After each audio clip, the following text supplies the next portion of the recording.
Okay, Loki, you ready to start? You ready to start this week's Loki's Gems of the Week? I mean, James's Gems of the Week? Maybe I'll start calling it James and Loki's Gems of the Week.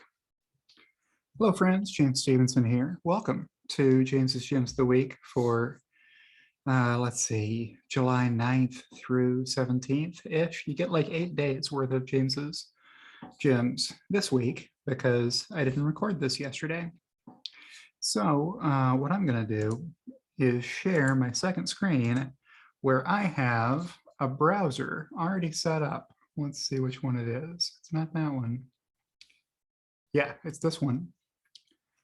In super big font where it's easy for you to read what's going on Twitter. And I've already gone to my profile and clicked on likes and scrolled all the way down to July 9th.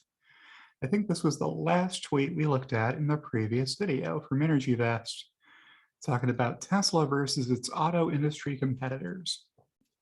So Tesla on this chart doing a lot better than others. So without further ado, let's see what the next gem of the week was, the gem in question being the Twitter like from me, James Stevenson, and sometimes from Loki, the Chihuahua. All right, Matt Smith at MattChasmMatt tweeted, "It's a niche audience who sees this part of the video, hits pause, and gets very excited." What video is he talking about? This was my forecast review video from last week. And excuse the pixelization. What happens is you take a screen grab and then you give it to Twitter, and Twitter downscales the quality of that image.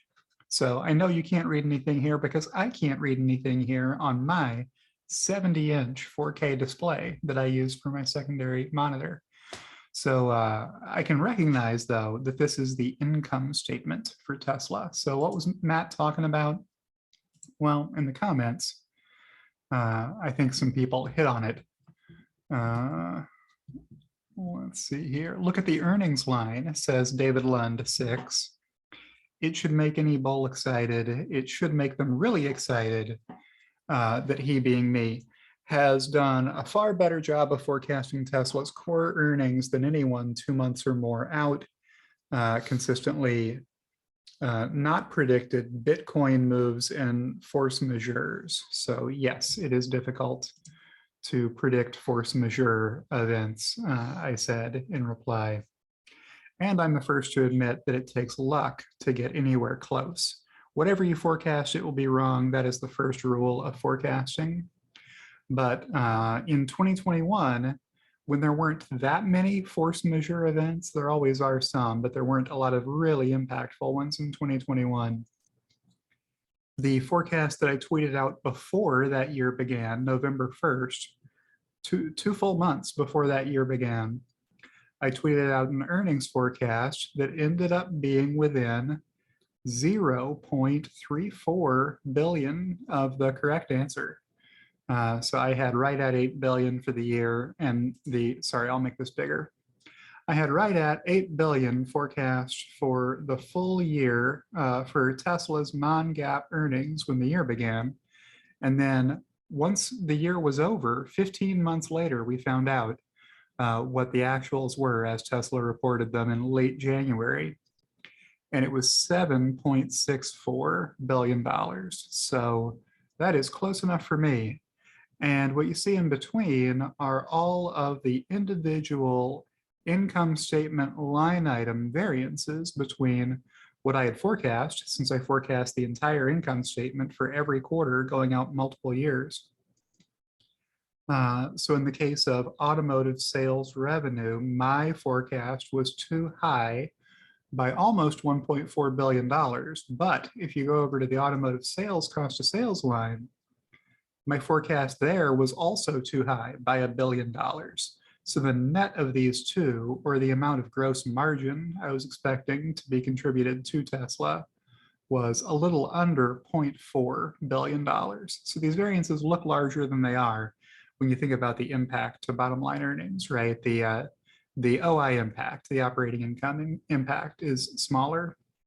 Same for automotive leasing revenue here, right? So 352 this way, 281 the other way. Tesla actually outperforming here, but the net of these two lines is only, $69 million or $72 million. I was never any good at math. Something in that neighborhood. Energy generation and storage here, 222, 90. Okay, so that was pretty close at the gross margin line. 0.3 billion-ish, etc. And other places where I missed, research and development costs were a lot worse than I thought, $1 billion worse. SG&A expense was 0.75 billion worse than I thought, but in my note I said, if not for the $340 million of one-time payroll taxes, that's the taxes Tesla had to pay when Elon exercised his stock options under his old 2012 performance compensation plan award, I would have been within $27 million of the non-GAAP earnings line. How could that be? Because this number would have been higher by $340 million.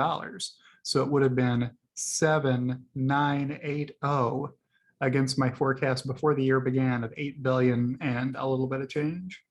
007, shout out to James Bond 007, JPR 007, who we'll see later on in the tweets, if I ever keep moving. So I will go back. This was only our first like of the week, so I'm going to keep the pace up and maybe make this less than an hour long video. Pardon me while I drink some coffee. Tesla Nomad at nomad_Tesla tweeted, "It's time Tesla returns to following the Stevenson indicator TM." I was the only person who liked this tweet, but I liked it because it's important to remember the trademark that follows Stevenson indicator, because it amuses me to always note it that way. It's a joke, and if you want to learn more about Stevenson indicator, I made a series of videos on it. There's a playlist on Stevenson indicator that you can find if you go to my YouTube channel and click on playlists, and you'll see more information than you want to know about this Stevenson indicator. Now, it's going to cut off right around here because I made the video a few months ago before this bear market really kicked into gear. So that's Stevenson indicator, and I like that tweet. And here's an image of a guy who had a t-shirt made up, "You did it, Mary, you led, and it matters." He must be a math enthusiast, this individual, with the,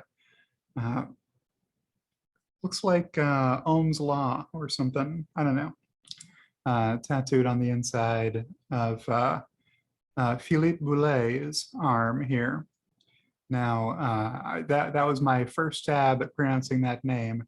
And maybe he lives in Pittsburgh and he's Philip Boulet or something. I don't know. That was a terrible Philadelphia accent. But I'm going to pretend he lives in France and his name is Philippe Boulet. And he said, "You did it, Mary," and tagged me on that. So I thought this was funny because Joe Biden did say this to Mary Barra, CEO of General Motors, at an event earlier this year. And I think "you led and it matters" is such an outrageously false quote that it deserves to be memorialized in t-shirt form. So the next tweet that I liked comes from Vincent Yu, at Vincent 1303-1925, who tweeted, "Tesla Model Y is China's best-selling SUV in June, smashing rivals." So this is a good story you can go check out. Got a lot of likes.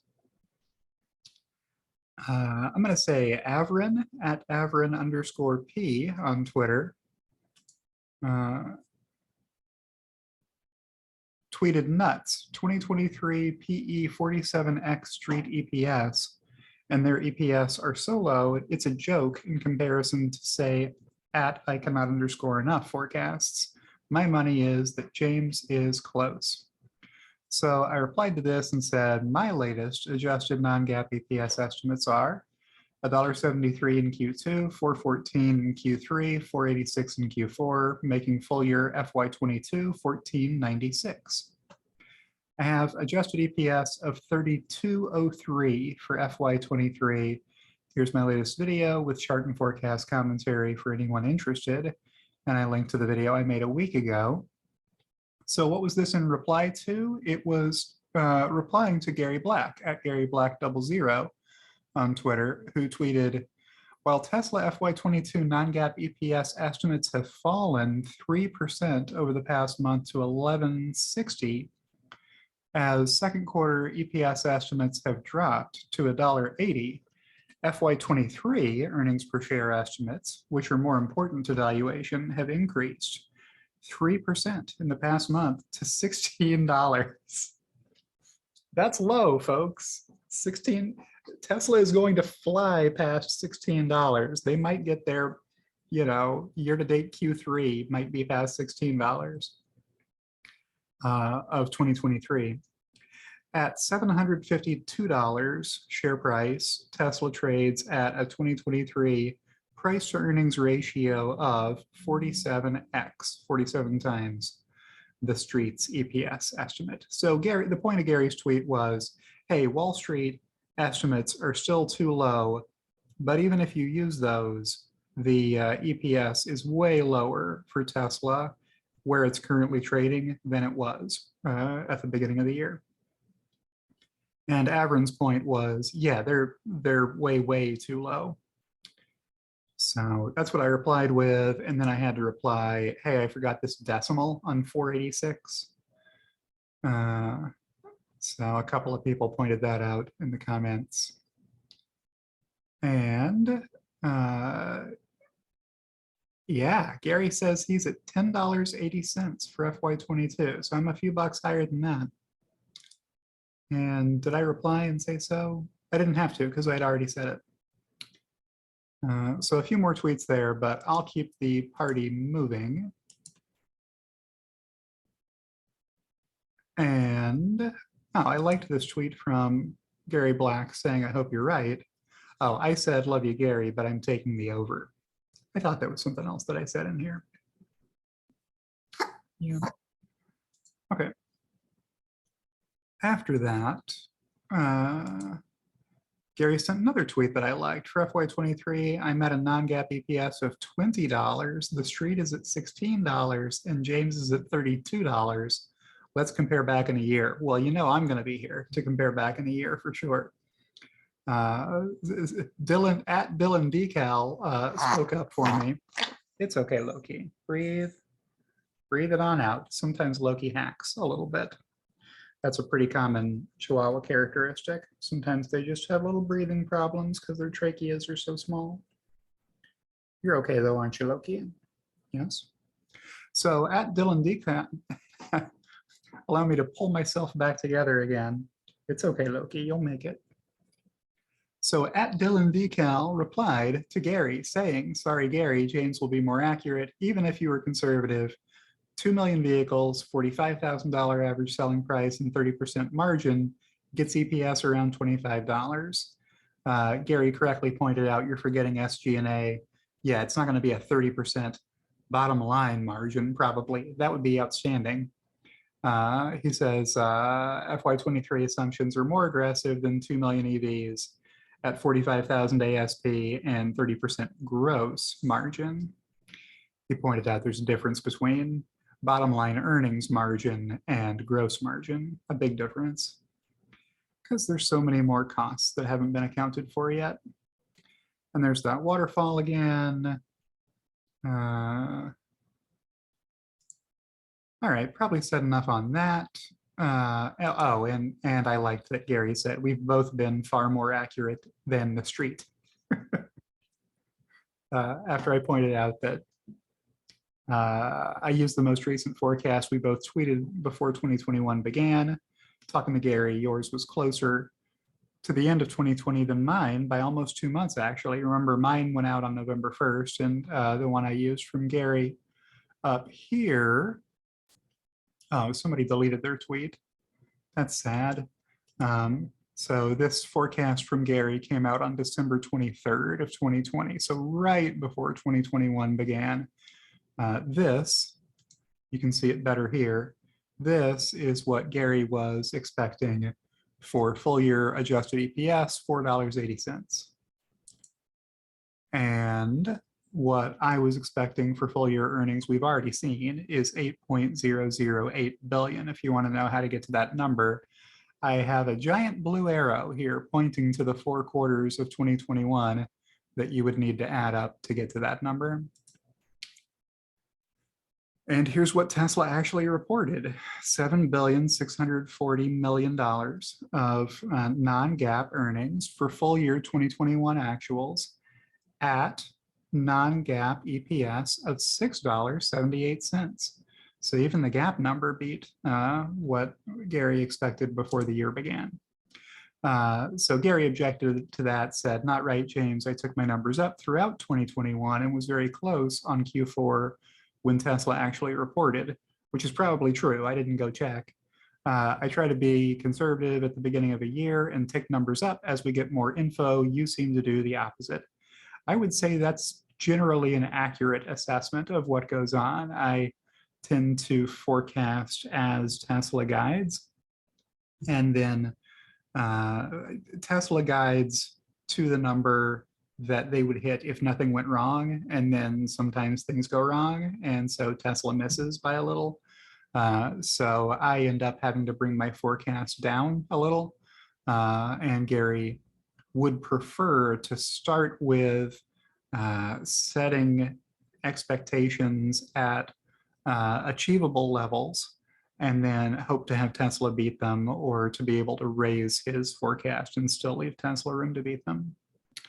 So that's what's going on there. And I did point out, yes, it gets easier to forecast more accurately the closer in you get, but that's kind of the point of asking, right? The question that we were answering, which I think was deleted up above, was, hey, who has the better track record of being right several quarters out? And Gary correctly observed, we've both been far more accurate than the street, and you better believe it, the Wall Street analysts have been far, far too low. So I sent the Wonder Twin Powers Activate GIF to Gary. And then somebody asked a good question under here, which was who's who, who's on the left? And I had to admit my hair is longer. So I guess I'm the one on the left here. All right, enough said about that. Let's keep moving. If I can get back just the right number of times. If I hit the back button one time too many, I have to go find my likes again and scroll down them. So here's a tweet I liked from Paul, born at 326 ppm CO2, who you can find on Twitter at Paul63906453. I hope I don't have to say any of that again. The tweet is OMG Mark. So shaking my head, I wonder how much money he could have made if he'd been long instead of short all these years. He might have even beaten the indexes.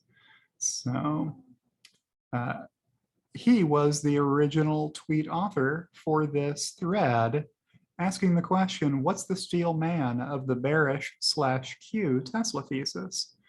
Retweeting Lynn Alden at Lynn Alden Contact, who tweeted, a goal of any analyst should be that they can explain their opponent's position as well as their opponent can. Actively seek to understand how other people think, steelman their views, and think through them. A lot of human interaction involves people speaking past each other. And all of this is true enough. Good enough advice, I think. But I was drawn to the phrase, explain their opponent's position as well as their opponent can. So my answer to that was this video from Mark B. Spiegel, who presented in 2018 at the Case Learning Conference on short selling. It was all about his bare thesis on Tesla, which was that Tesla was a fraud and that competition was coming, and that Elon Musk is highly untrustworthy Mark's words, not mine, of course. And you can read all about this. It does play more like stand-up comedy now than it did on the day Mark gave the presentation, because he says lots of things that have since been proven to be utterly and demonstrably false.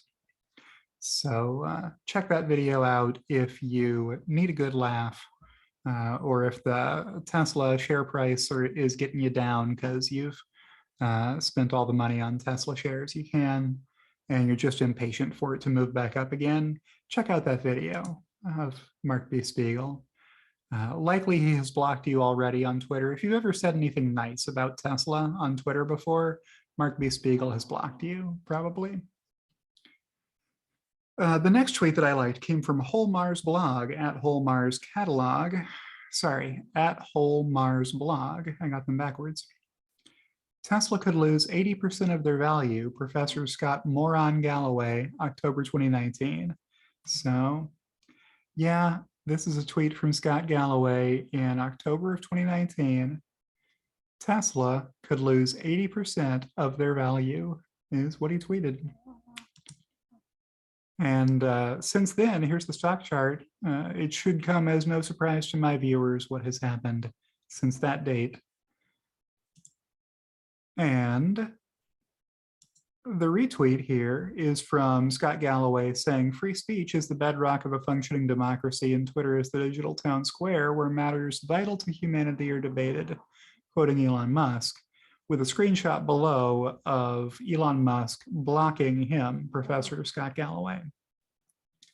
Well, I replied to that and said, you still have your free speech on Twitter, Scott, and you're still using it to discuss matters vital to humanity, such as, checks notes, that same unfunny sexual tension joke for which Elon Musk originally blocked you. He blocks people who annoy him. You know how that is. And I attached as my exhibits the time that I tweeted about Professor Scott Ice Cold Takes Galloway, weighing in with his opinion that Elon Musk, the world's wealthiest person, can't afford this and his company has no EBITDA. Well, there's exhibits here to the contrary.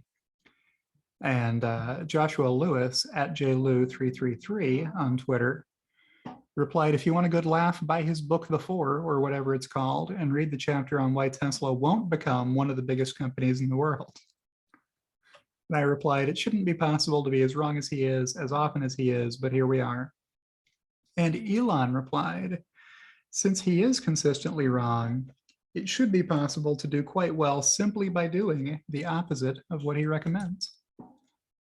To which Scott Galloway replied, Elon, let's call out the elephant in the room. The sexual tension between the two of us is palpable.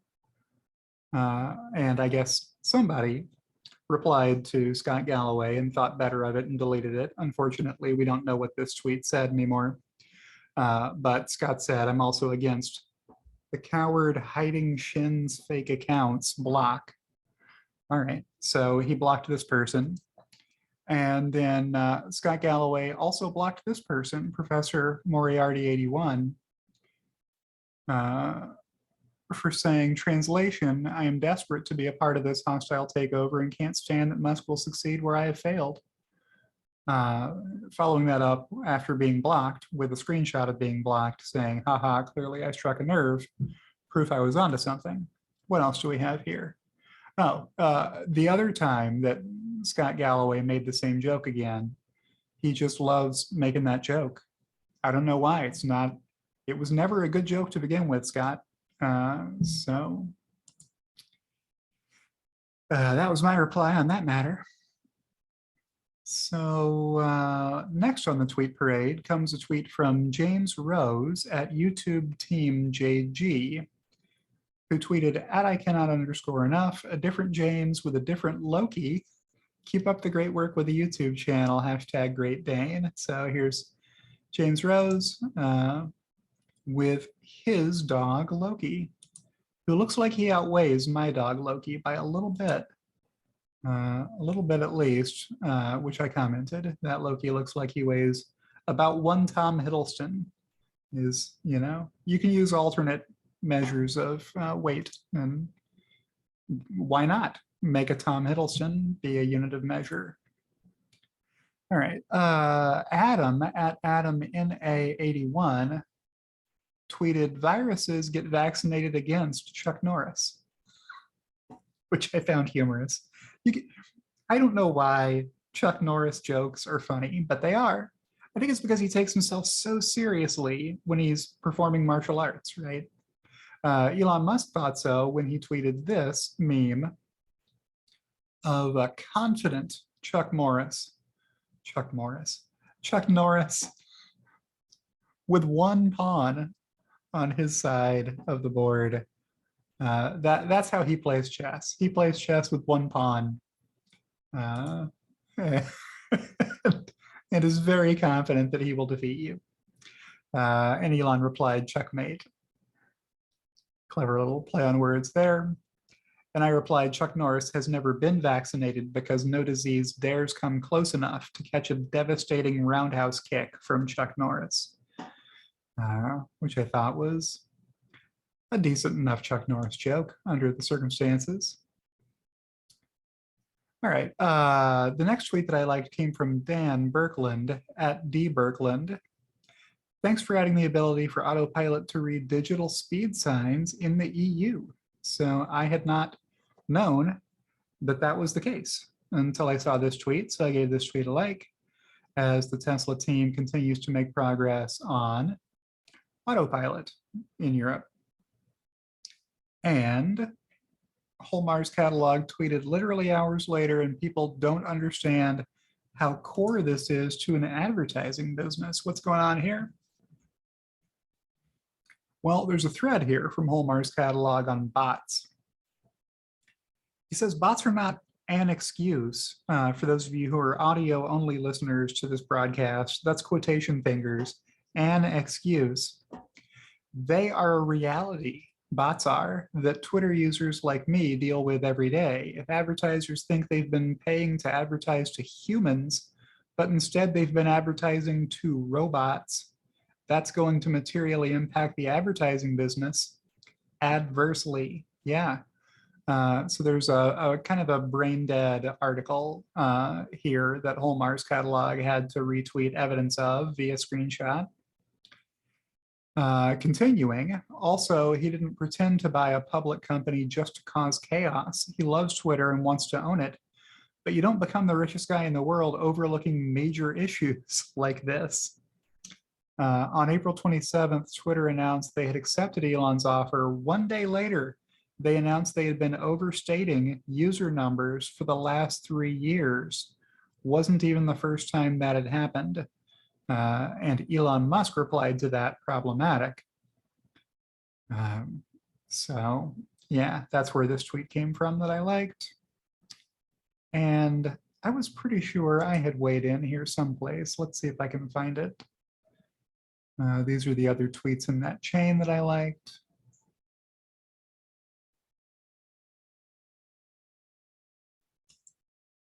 I bet I can find it this way. Oh, so after Elon replied, absolutely, I replied, dumb article. If you offered to buy a cable network because it reported nightly viewership of 5 million people, billing for TV commercials as such, but they were lying and the real number is 4 million, they've been overcharging advertisers by 25%. How could that be good? That would not be good for you to come in and have to take over that business with angry advertisers finding out they've been overcharged 25%, right? If your gas station was overcharging you by 25% versus what the sign in front says, that's a bad example for this audience. Most of you are driving electric vehicles. If the nice restaurant you went out to had overcharged you by 25% versus the menu prices of the menu items that you had ordered, you wouldn't be okay with that, right? You'd be angry with that restaurant for overcharging you. Same situation here. It's a real serious problem when you offer to take over a company and a day later they say, oh yeah, and we've been overcharging people for advertising. So John Kreider replied to me At John Crider 1, I wonder how many of these media outlets use bots to promote their articles in Twitter. So just offering one of many possible explanations for where all these bots come from. Well, it could be media outlets trying to drive engagement to their content. If you see a tweet from a brand that has no comments, no retweets, and no likes, you're likely to just skip past it and keep moving. But if it has hundreds of replies and retweets and likes, then probably you're going to stop and read. So that would be a possible explanation for where are all of these bots coming from. So I don't want to skip this tweet from Kathy Kitchler, who said, I hope I'm pronouncing her name right. Thank you for the info and reiterate expected increases for the services and other line as Tesla will start to accept and sell non-Tesla trade-ins. What's this replying to? Well, her opening tweet was per Al Root writing for Barron's today. Resale of off-lease vehicles shows up in the service and other revenue line item. Expect increases due to 36-month lease end volumes, supercharger quantity rates, and opening use. At I cannot underscore enough, what else? Line for trade-in sales? And I replied, trying to answer the questions that I thought were being asked. Yes, everything that isn't sale or leasing of new vehicles or sale of Tesla energy generation and storage products goes on the only other revenue line, services and other, which includes stuff like Tesla store merchandise, Tesla insurance, and resale of used and off-lease vehicles. So Tesla didn't really start doing high volumes of deliveries until 2019. I mean, the second half of 2018 was pretty good, and Q1 of 2019 wasn't that great, but the rest of 2019 really took off, and a significant portion of those deliveries were leases, and those were primarily 3-year leases, if not entirely 3-year leases. So those are going to start coming up more and more, and the used market is pretty good as far as resale pricing. So Tesla is making a killing on all those leased vehicles being returned at the end of their 3-year lease, and then being able to resell those Teslas at sales centers all across the US. So this will potentially help the services and other division of Tesla become more profitable than they have been in the past, is the theory from Al Root, and something Kathy is also hopeful for.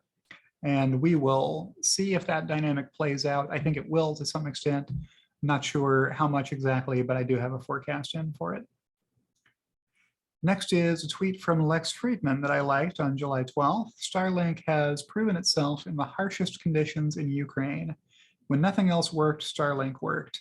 Countless people have told me stories of how it has saved their life.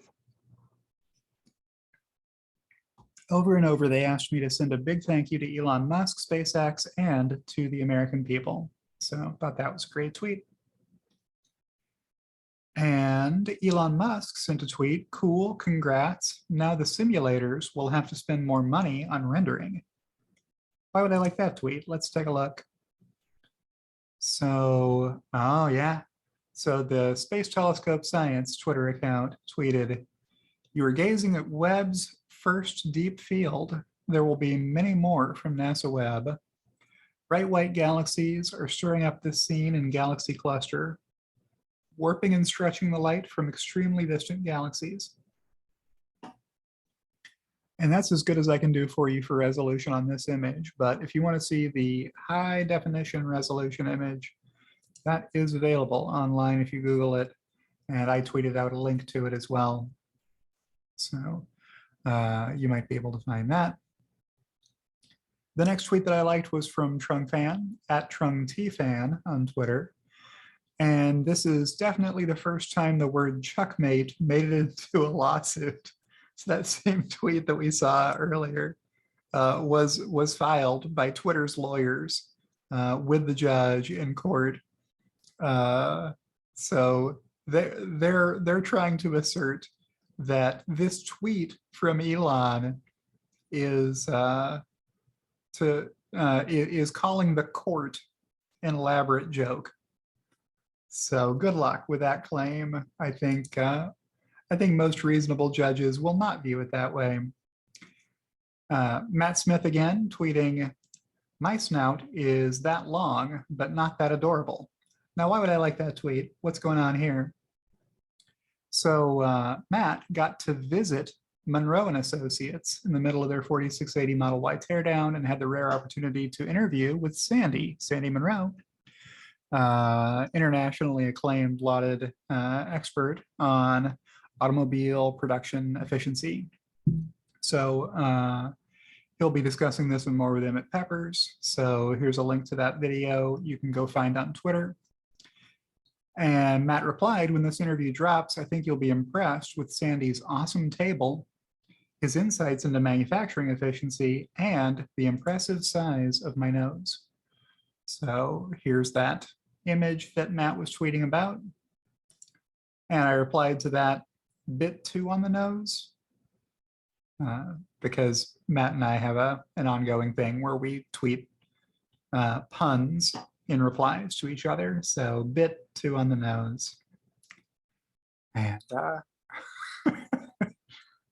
Matt, as always, self-deprecating in his reply. Okay, next comes a tweet from a guy named Elon Musk, at Elon Musk on Twitter. There's no text here. This is just a reply to Ashley Vance, the former biographer of Elon Musk, of Grandpa Abe Simpson shaking his fist at the sky angrily. Why did I like that tweet? Well, Ashley Vance tweeted, "Oh man, we're really gonna do this? What happens when the two most volatile social media accounts collide?" So here's Donald Trump saying some mean stuff about Elon that is not true, to which Elon Musk replied, "LMAOOO." So I like that. And I'll move on before I get in trouble for politics. So here's Eva Fox tweeting a similar sentiment, where the cloud in question is Elon Musk. So here's a tweet from Jim Hall replying to that same tweet. The conundrum, do you want to hate Trump or do you want to hate Elon? You got to pick one if you're the far left. Which one of those? Because they're fighting each other. You got to pick one. All right, the next tweet, hastily moving off the topic of politics to Sawyer Merritt, at Sawyer Merritt, tweeting, "What happens when you convert a traditional ICE vehicle platform / car into a fully electric vehicle?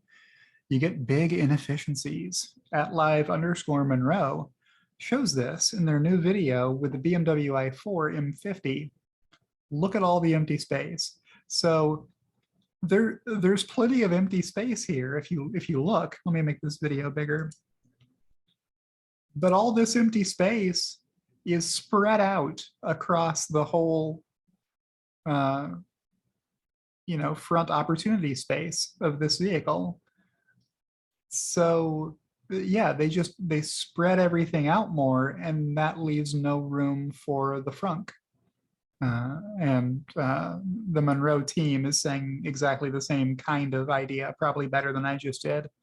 But if you're smart about how efficiently you plan for that space and the necessary components up front, then you'll have room left over for a frunk that people can use to, I don't know, put their takeout food in to keep it warm on the way home when you want to stay air conditioned inside. Or whatever people want to use a frunk for. Put a puppy in it and take a photo and send it to Earl of Frunk Puppy. But yeah, the folks at BMW have phoned it in by merely ripping out the internal combustion engine and then putting whatever they need to make the car run as an EV in the front wherever it goes. So just the difference between the Tesla design approach from the bottom up, try to make everything work as efficiently and as smartly as possible, to make the vehicle as good as possible and not leave problem areas like that.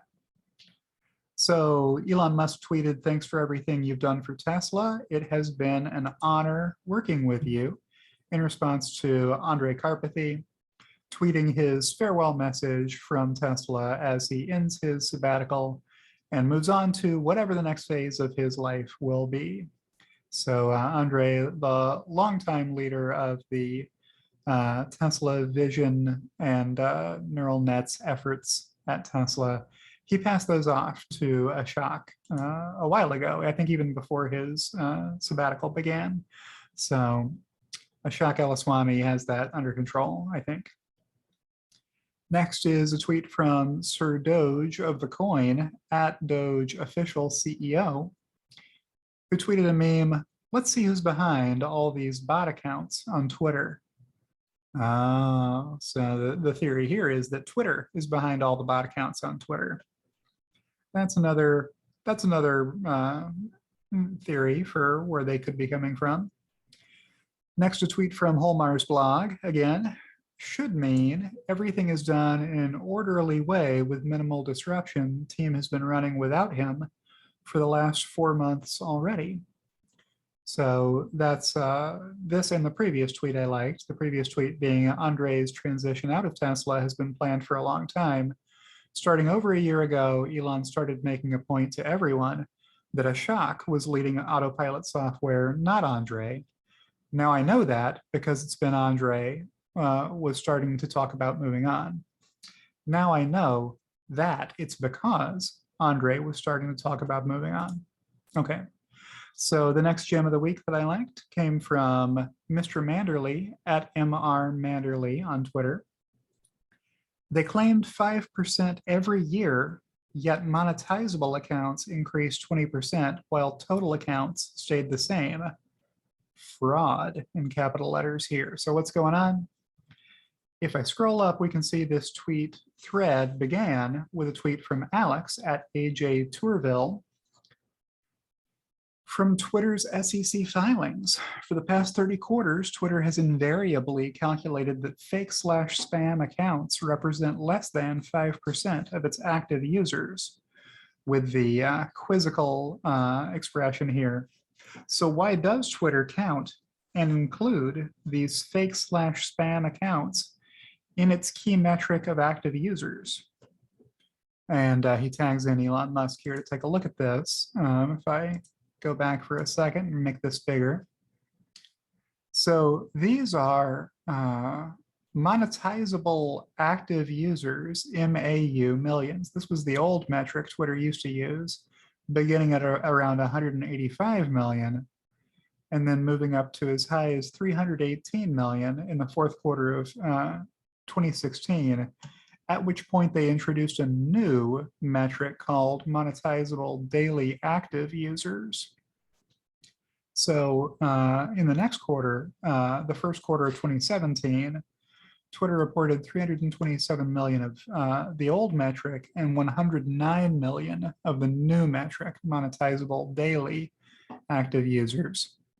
So every single one of these says less than 5% or fewer than 5%, depending on the grammatical preference of whoever was submitting the report, I guess, because it did waffle back and forth a little bit here. But the important part that I wanted to draw attention to later, let me scroll down some, as Elon Musk tweeted the skeptical emoji with monocle, face with monocle emoji. And then I replied by having zoomed in on the part that I found most interesting or telling, perhaps, being that at the beginning of 2017, this number was 327 and this number was 109, if you recall what these are. 2 years later exactly, in the first quarter of 19, right before Twitter discontinued the reporting of this metric, it had grown only 3 million, while the daily monetizable active users had grown 25 million. So stop and think about that for a minute. This number has gone up 3 million. This number has gone up 25 million. So I think the only way to explain that is to say that there has been some fundamental change in the ratio of monetizable daily active users to total users. So Twitter has become a more compelling product over this time, driving a shift in the percentage of accounts that are active daily. That's what that must mean. So unless there's some other explanation for it, maybe you can leave a reply in the comments if you understand that better than I do. I find it suspect. Holmar's catalog tweeted, so let me get this straight. Tesla Autopilot haters. Tesla full self-driving beta is a total disaster, the worst software ever created, and yet the AI director behind it is totally indispensable. This is typical of Tesla Q hater thinking that both extremes are somehow congruent, that you can simultaneously hold the belief in your mind that Tesla's full self-driving is a boondoggle and will never work, and that Tesla is doomed if the person who led that program isn't still around, right? Both of those ideas are consistent and compatible in the minds of the Tesla haters. So I like that tweet. Here was a reply from Lori Lynn Taylor, writer at Lori Lynn Taylor with 2 N's.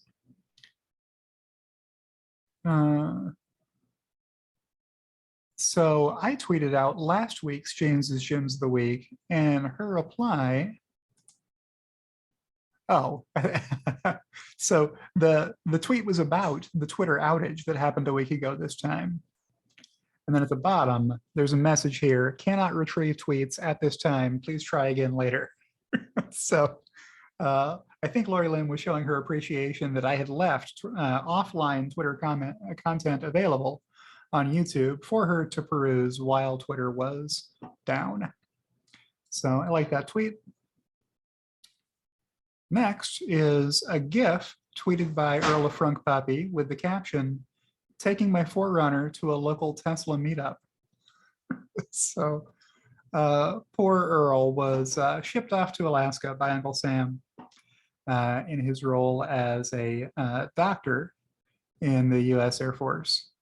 And yeah, he disappointed at the availability of superchargers in Alaska and between Alaska and the mainland, US mainland, the contiguous continental US. That long drive you have to make across Canada to get from Washington State to Alaska, there are not a lot of superchargers on that. So he had to sell one of his Teslas and buy a Toyota 4Runner internal combustion engine vehicle because he couldn't think of a better way to do it.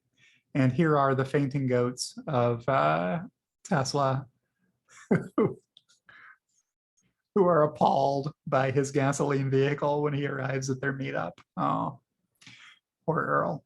All right, next is a tweet from The Limiting Factor at Limiting The on Twitter. This is Jordan Giesecke tweeting, with a 2170 cell, the entire cell can is dead weight. The 4680 can, despite being thicker, is 100% useful structure for the vehicle. What's this talking about? Well, Elon has likened it to early development of aircraft where they would carry fuel tanks in the cargo bay as cargo, right? So you would just get a gas tank loaded into the fuselage of the plane and then have less storage space available for actual passengers and cargo and crew and what have you. Well, much later on, somebody smart realized, hey, we have to put wings on this plane, and you want the wings to be as lightweight as you can figure out how to make them. So we're making the wings hollow anyway. Why not just make the wings the gas tank, the fuel tank for the aircraft, jet fuel? And then you have the entire fuselage available as opportunity space, right? Well, the same thing was happening in the early development of electric vehicles. People were taking batteries and grouping the batteries into modules and dropping the modules into packs and dropping the packs into a box, a case that was inside the frame of the vehicle. And then that was how it was done. Well, now with structural pack, the 4680 cell cans themselves, I mean, they're the size of a beer can, effectively. The cell wall is much thicker than what you would get from a beer can, right? So instead of having to drop the battery pack into another container to hold it and to make it structurally sound, it's a structural pack now. So each can is load bearing, and you've got, 1,000 of them or so in there. So you've got 1,000 or so watertight, airtight containers, that are holding constant pressure, that are load bearing. So that is better. And that's what this comment that he saw on YouTube was about. This can thickness is useful for structural strength. All right. Next is a tweet from a few others connecting the dots at connecting O-dots on Twitter, who tweeted, working hard to appear on next week's Gems while you're here at connecting O-dots with your meme, FSD training. So I guess I'll start at the top and then click. So here's me and Loki. Loki has gone off to his bed to the side, but maybe he'll come back before the end of the video. So here's James and Loki, and this is the training data set that you're feeding to your FSD computer. Then here's another one from James Rose. We saw this earlier with James and Loki here. So got it, computer? That's a James, this is a Loki. This is a James, that's a Loki, okay.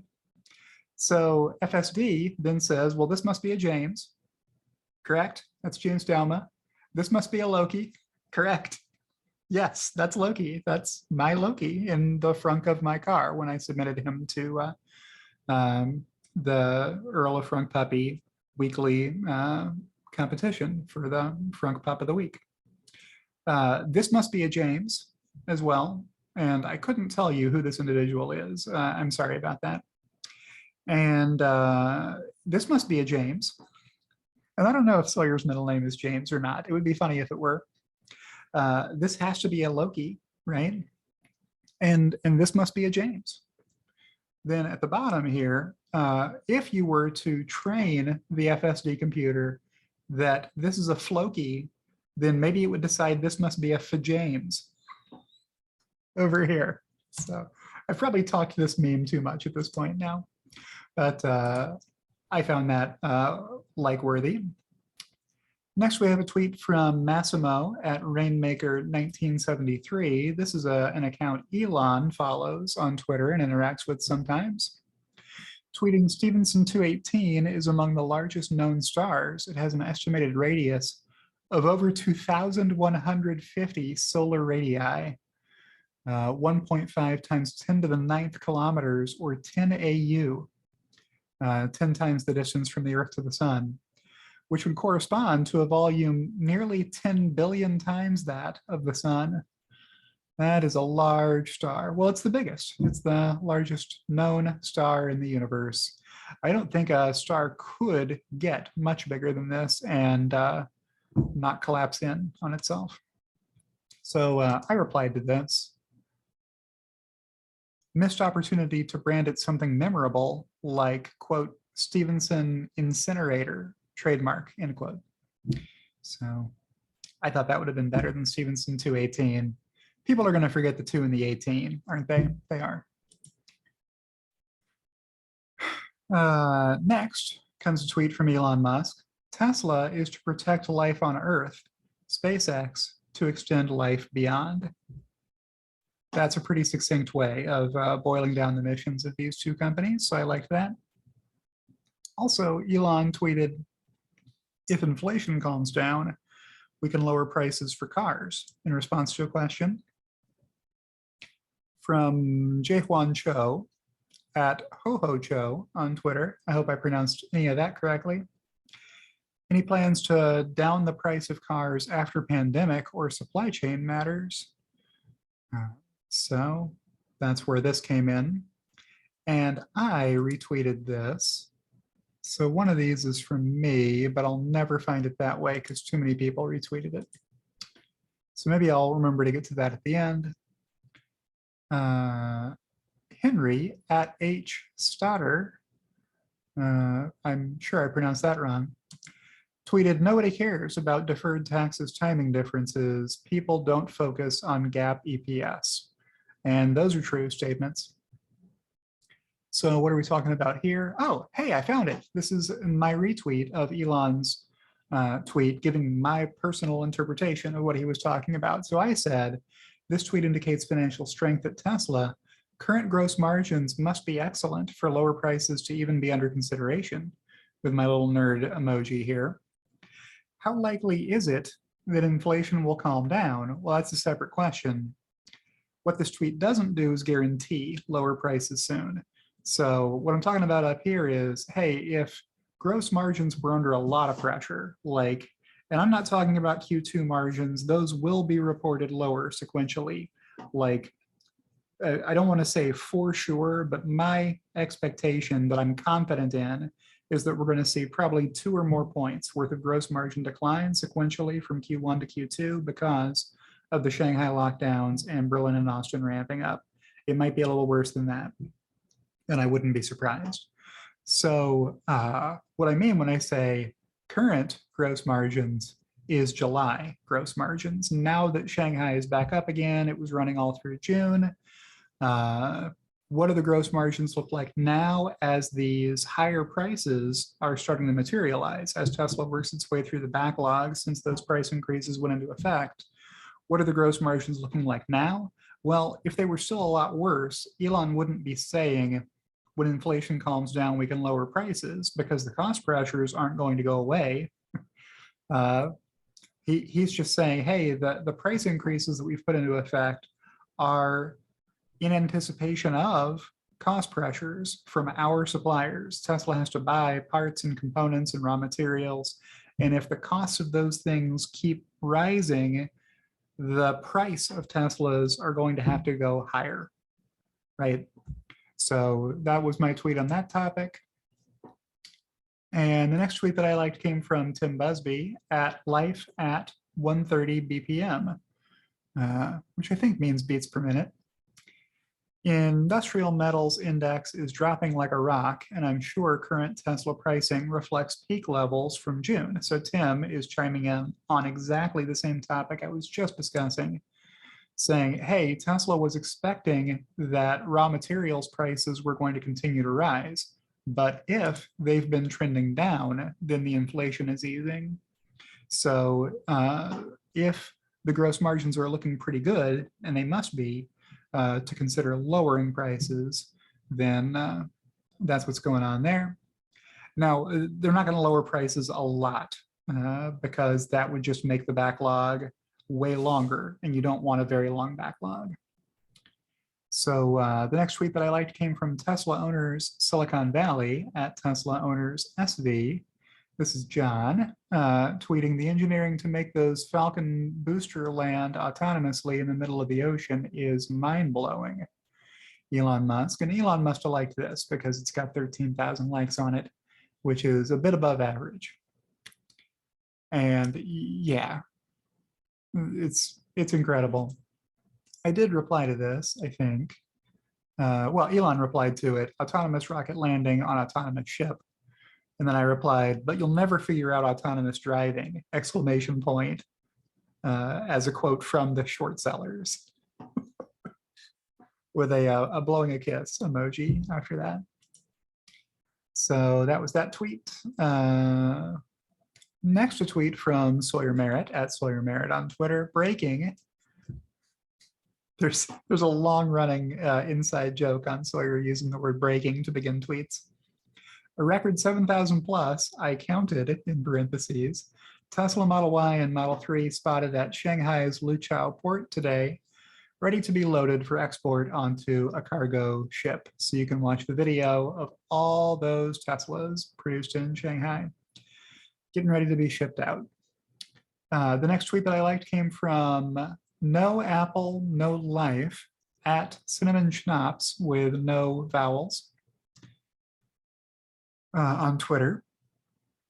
Tweet says, hashtag Tesla Q be like, and then he attributes the charts to Alex A. Voigt and me with the hashtag Tesla on here. So what's this tweet? Well, this is Drake saying no to my chart here of Tesla inventory production and deliveries at all sites and models. These are the global production and delivery numbers rising over time. Here you see the little dip in Q2, followed immediately by ever higher and higher records going forward. But what Tesla Q does like is the Volkswagen Group's global unit sales, which peaked in 2019 and have fallen sequentially every year since. So from a peak above 10 million units sold globally, they are now down below 8 million. I mean, that's 7 million, isn't it? For the 2022 estimate. So yeah, you would never know it to hear Tesla Q talk about Volkswagen EV sales in Europe. That's the slice they want to look at. They want to look at just Europe. And sometimes they want to look at just some of the countries in Europe, and they want to look at just the EV sales. And what doing that zoomed in look does is miss or exclude from the discussion the declining internal combustion engine business for Volkswagen, which you can see articulated clearly on this chart. So that was this tweet. And I replied, Tesla has been averaging better than 50% annual deliveries growth since 2014. Some legacy automakers haven't grown deliveries 50% year over year in any year since 1950. But hashtag competition is coming, right? Yeah, they don't have experience ramping up production because they've been shepherding bloated organizations that are in some cases more than 100 years old at the legacy automakers. So they are not nimble by nature or by experience, as Tesla has demonstrated. The next tweet comes from Holmars again. Tesla Powerwall batteries let you use solar energy generated at your home day or night, even when the grid goes out. Here's at Bobby Lou, this being Robert Llewellyn, talking about his experience with solar in September 2017. And Robert Llewellyn, a British actor, has been a Tesla advocate and more really an electric vehicle and a sustainable energy advocate for many years. So this was a good video of him showing off his home solar and Powerwall setup to power his home day and night. So I like that tweet. Next tweet from, wow, I liked a lot of Holmars tweets this week.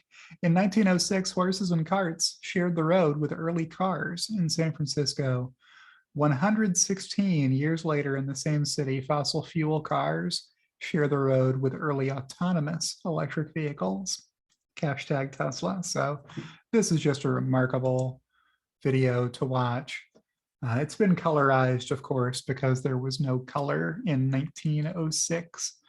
But the clarity on whoever remastered this video is pretty unparalleled for a time that long ago. I mean, more than 100 years ago, that's really something to watch. So that video is on Twitter if you want to go check out the whole thing. Next, a tweet from Sean Moylan at Sean Moylan1 on Twitter. Don't be lazy, open YouTube and search on Tesla Semi. Videos there of Tesla semis with loads of concrete blocks and Tesla semis delivering Teslas. This is true. You can find on video, on YouTube, video people took from their phones, just seeing a Tesla semi running big loads of concrete blocks up steep mountain grades in testing, right? So what was this a reply to? Why did I like this? So Full Mars tweeted a video of 3 Tesla semis saying this product will be as transformative as the Model 3. And some guy, I'm going to assume this was a male just by reading it. Now, maybe I'm wrong and off base about that. But the Twitter account here, Boston Baked, at Parakeet Paul, tweeted, "They drive but pull nothing, so they don't exist. Show me a video of them pulling a refrigerated truck full of frozen beef. Can these things even pull a trailer full of Lay's potato chips?"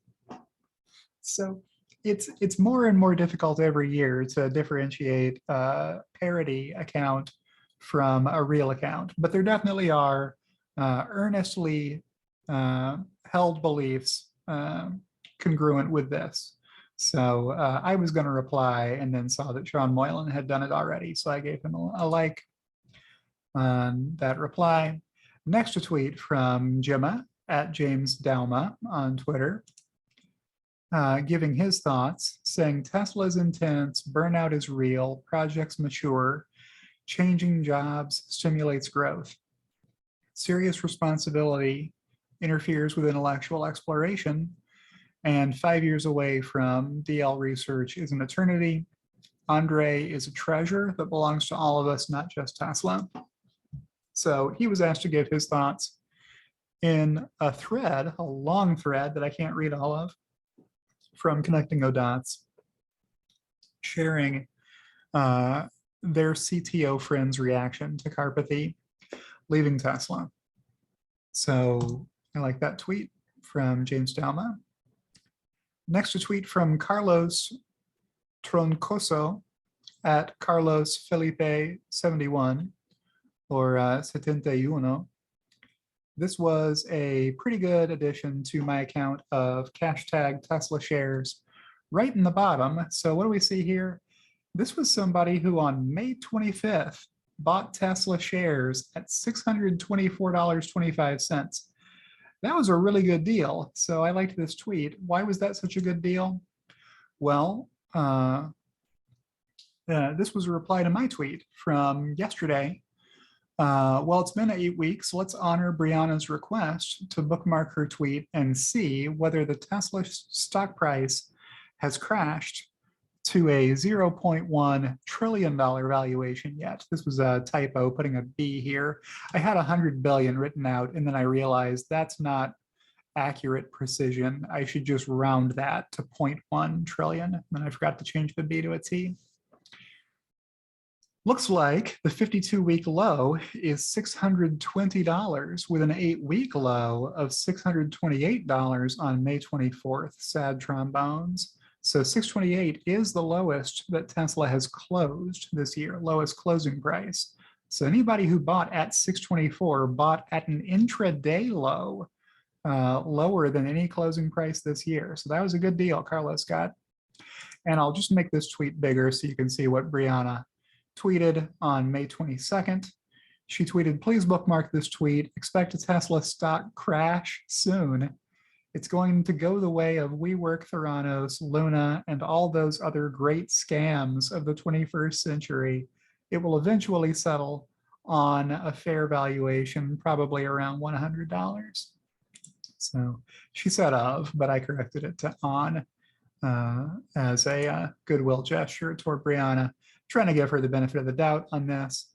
I did have to note my correction. Hat tip to @AndrewTesla_, who first spotted my typo. Tweeting is hard with no edit button, but I'm still better at tweeting than Brianna is. And as evidence of that, so I wouldn't be just tweeting an unsubstantiated claim, I tweeted out what I was tweeting at the same time. So here's May 24th, 2022. This was the day that Tesla traded at its lowest closing price all year, and the same day Carlos was able to get his shares for $624, an even lower price. The stock market is a device for transferring money from the impatient to the patient. That's a quote by Warren Buffett. Buy low, sell high is an investing maxim. Maybe you've heard it. People forget that one when stock prices keep going lower, lower, lower. And no medal is awarded to the investor who buys lowest. A good investment is a good investment. That's a quote from your humble tweet scribe, that being me. Authors used to refer to themselves as your humble scribe. That's a tradition that has gone out of fashion more than 100 years ago, but I like trying to revive stuff like that. Stop trying to make fetch happen. It's not going to happen. But maybe I'll bring that one back. Your humble scribe. Okay, so I like that tweet from Carlos. Praveen Kalavai, I'm probably pronouncing that wrong, at PRVN KALAVAI. Tweeted Tesla Q has a way of calling the top at the bottom with some laughing emojis here. Yeah, so I like that tweet. Next one from Forstall. I think this is Scott Forstall at Forstall_, tweeting never forget. So what is it that we are to never forget? It's a tweet from Brianna Wu. Guys, use some critical thinking before you praise this. A, Starlink doesn't work. B, do you really think you can get a satellite service installation and modem in the middle of a war? If this did anything, I'd praise it. It's marketing. So she was retweeting Elon Musk saying Starlink service is now active in Ukraine, more terminals en route. Well, so just to address Brianna's assertions one at a time, using critical thinking is something Brianna should have done before tweeting this. Next, Starlink doesn't work. Well, except that it kind of does, though. It kind of does work. It's the only service providing internet to many parts of Ukraine. Still, I think. The next assertion, do you really think you can get a satellite service installation and modem in the middle of the war? Well, the Starlink terminal comes with its own base station, which is the modem and the Wi-Fi router. So it's an all-in-one set that you get when you get a Starlink dish from SpaceX. And if this did anything, I'd praise it, but it's marketing. No, there's so much here that doesn't make sense. It's hard to unpack all of it. I don't think she did praise it once she found out that she was wrong about all this. And how could it be marketing if it didn't work, right? So why would Elon stick his neck out and say, hey, we're going to send you stuff that gives you internet if it wouldn't work when it got there? How would that be good marketing? That would backfire, wouldn't it? And what do we have here? Oh, we have SpaceX's Starlink internet helps Ukrainian children receive critical cancer care.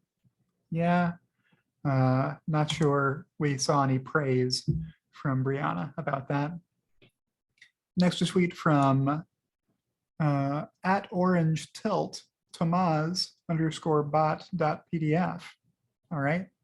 By the way, just wanted to mention all your charts and analysis are awesome. Thanks for putting them all together.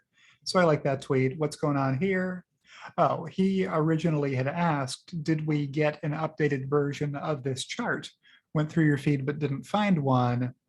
Context, team lunch maybe, and discussion about EVs. The competition is coming was mentioned a fair bit of times. So back in January, I tweeted out a chart showing that the promised arrival of the Tesla killers, once a popular Tesla Q war cry. Difficult to know for certain why such things go out of fashion, but in this case, I imagine it was the market's reception for the Tesla killers when they arrived. And this chart shows, well, the red line is the Tesla Model 3's cumulative sales since January 2019. The white line is the Tesla Model Y's cumulative sales since January 2019. And I don't have updates for these beyond Q4 of 2021. The other lines on here are vehicles that you can see were on sale before Model Y launched, like the Model Y launch was here. And these other lines are already on the board. They just don't go anywhere. Like The only one that has made 50,000 sales since from 2019 through 2021. So after 3 full years, oh, that's the Tesla Model S. And then the one below it is the Tesla Model X. Okay, so all 4 of these top sellers are Teslas. And then the best-selling rival vehicle here is the Ford Mustang Mach-E, followed by the Audi e-tron, the Porsche Taycan, and the Jaguar I-Pace down here. So these are what Tesla Q hitch their wagon to as being the Tesla killers. Wait until the Porsche Taycan comes out. It's going to crush Tesla. Wait until this Jaguar I-Pace comes out. It's going to crush Tesla. Well, they haven't done a lot of crushing. So I'm going to check out of here and scroll on down and say, hey, the reason I haven't updated those charts in a while, well, I'll get to that in a minute. So many charts now, I should though, maybe this weekend or next weekend, stay tuned. He said, we'll be looking forward to it. And then when I went to go update them, I remembered why I haven't updated these charts in a while. I was using goodcarbadcar.net as my source, and they're doing a god-awful job presenting even halfway decent / complete data. So when I go to get the data in the same format I've always gotten it, it isn't there. They don't have it at the monthly and model level of detail, which I need to be able to update this chart. So I can't update the chart. So that's what's going on here. If they get their act together and put that data together, I'll update all those charts. There's a bunch of them, not just that one. Next is a tweet from Amir at MIRKH_AM on Twitter, tagging Elon and saying happy 100 million with 2 Easter Island statue emojis, which are Moyai, I guess. I don't really understand what that is, but the 100 million in question is 100 million Twitter followers for Elon Musk. And if you make this big, you can see all the accounts that Elon interacts with most frequently. So you will recognize many of them. And if you want the full list of all the accounts shown here, they are in this thread. So if you go to the thread, you can see the inner circle and then the circle 2 here, with circle 3 taking a couple of tweets because there's so many of them. All right, so I like that tweet. Next, a tweet from A Much Better Face at A Much Better Face on Twitter. The Twitter profile photo here is Face from the 80s TV show The A-Team, cult classic, with a little black mustache on. So Face was the member of the team who would go in disguise undercover. So the disguise being provided here is a pencil-drawn mustache, kind of humorous. And the tweet is, this is one of the shoddiest pieces of environmental journalism I've ever read. Here's a thread why. The too long didn't read version is there is no danger. So California went big on rooftop solar and it created an environmental disaster, or whatever the headline was from the LA Times. Well, here's the thing. There's a whole lot of garbage out there in the world, right? We make more digital stuff and more computers and more batteries than we've ever made before. And you can recycle almost all of that stuff. Some of it you can't. Solar panels can be recycled. Some kinds are harder or more expensive to recycle. But the point here is that if you don't generate the electricity from solar panels, okay, what's your next alternative? Hot shot? How do you want to make the energy? So there are some forms that are totally clean and have no waste at all. Wait, are there any forms of electricity production that don't have any waste down the line? Probably not. Like, there's probably some laws of physics that prevent that from being true. So there's going to be waste no matter how you generate your electricity. If you make it this way, at the end of the life of the solar panel, which is very long, like you're going to have probably 80 or 90% of the original production capacity out of your solar system 20 or 30 years after you've installed it. So solar panels last a long time. And by that point, we'll probably have better ways of recycling them anyway. But if you didn't generate all of that electricity for 20 or 30 years from those solar panels, what do you want to do? You want to burn coal to make it? You want to burn oil? You want to burn natural gas? All that stuff's going to put pollutant particulates into the atmosphere, right? So that's the main point here. This is, it's a good idea to generate electricity with solar, even if sometimes some people throw away solar panels without recycling them, which they shouldn't do. All right, next is the final tweet from James's Gems of the Week for this week from JPR007, who I promised we would get to. Tesla overtook Daimler for cars made and sold in 2022 Q1. Technically, Tesla has overtaken Daimler with sales of 310,048 vehicles. Mercedes-Benz made and sold only 308,900 cars outside of China in 2022 Q1. Daimler does not own the companies that make its branded vehicles in China, so they're on a license agreement to put the Mercedes-Benz brand on cars produced in China by third-party companies.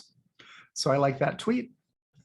And with that, I will conclude this week's episode of James's Gems of the Week. I hope you've liked this video. If you have, click the like button. And if you're not subscribed to my channel, why not go ahead and subscribe to my channel? And I will see you in the next one.